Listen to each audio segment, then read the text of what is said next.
Voici les étapes pour sécuriser votre navigation Internet lorsqu'on est sous Windows XP.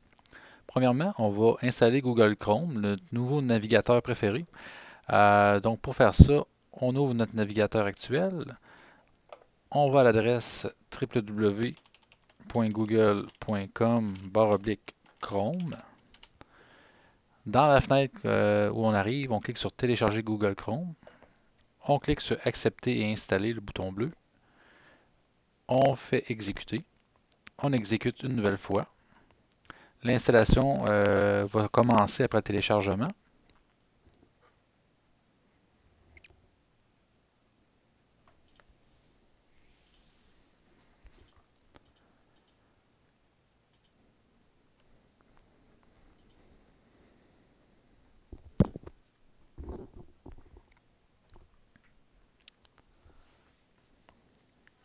Une fois l'installation complétée, le navigateur Chrome va s'ouvrir, comme là actuellement, et on arrive à un écran d'accueil où il demande un nom d'usager mot de passe. Ces informations à remplir sont seulement utiles si vous utilisez une adresse email Gmail. Donc si vous n'en avez pas, vous n'avez pas de besoin. Donc pour continuer, on va importer les favoris de notre ancien navigateur dans Chrome. Pour faire ça, on va cliquer sur l'icône en haut à droite des trois petites barres. On va aller dans la section favoris. On va cliquer importer les favoris et les paramètres. Dans la fenêtre qui s'ouvre, on choisit de quel ancien navigateur on veut importer les favoris.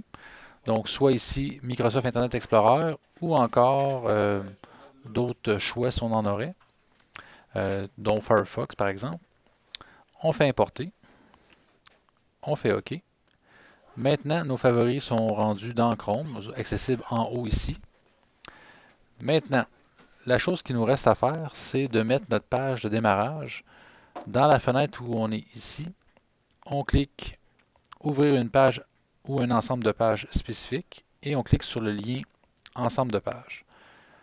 Ici, on peut inscrire les adresses des sites Internet qu'on veut qu'ils soient affichés lorsqu'on ouvre le navigateur. Donc, j'écris cpac.com, Enter. Je pourrais écrire une deuxième adresse pour qu'il m'ouvre un onglet supplémentaire avec cette page-là.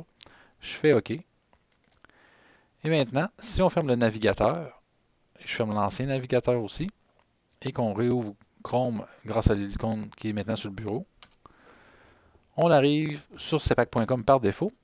Et si vous voulez maintenant faire des recherches, vous pouvez taper dans la zone d'adresse, dans la barre d'adresse plutôt, la recherche que vous voulez faire. Et voilà, vous avez maintenant un navigateur qui est plus à jour que l'ancien et plus sécurisé surtout, avec vos favoris. Dernier truc qui nous reste à faire, c'est désactiver Internet Explorer pour qu'il ne soit plus visible et accessible par accident, disons, si vous l'auriez ouvert par erreur. Donc, pour faire ça, on va dans Démarrer, panneau de configuration, dans Ajout et suppression de programmes, dans Configurer les programmes par défaut, on clique sur Personnaliser, et ici, on décoche vis-à-vis Internet Explorer, activer l'accès à ce programme, et on fait OK. Voilà, c'est tout.